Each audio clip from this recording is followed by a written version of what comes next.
Emmanuel Macron recevra ce vendredi à l'Élysée le patron de Facebook, Mark Zuckerberg. Oui, pour un entretien, si on en croit l'agenda publié hier soir par l'Élysée. Ils évoqueront probablement la question de la lutte contre les fake news ou encore l'encadrement de la publicité politique à quelques semaines des élections européennes. Mais Mark Zuckerberg en profitera sûrement pour présenter à Emmanuel Macron le tout nouveau Facebook qu'il a dévoilé en grande pompe la semaine dernière. Toutes ces nouveautés que les internautes vont voir apparaître d'ici la fin de l'année.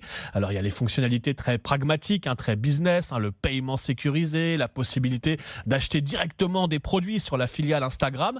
Mais Mark Zuckerberg a surtout promis un virage vers, je cite, un Facebook plus soucieux de l'intimité, centré sur les messages privés. Il veut inciter ces 2 milliards d'utilisateurs à se rencontrer dans la vraie vie, voire plus si affinité.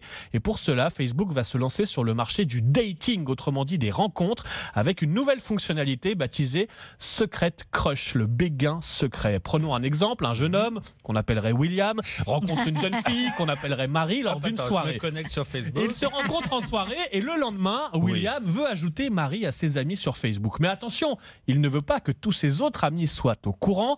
Alors William pourra ajouter Marie dans sa liste Secret Crush en toute discrétion. Et si Marie en fait de même de son côté, autrement dit si ça match entre eux, Facebook se chargera de le leur faire savoir. Exactement le même principe que sur l'application de rencontre Tinder.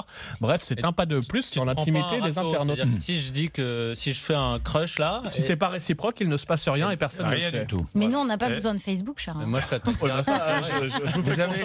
Bon, c'est votre affaire. Oui.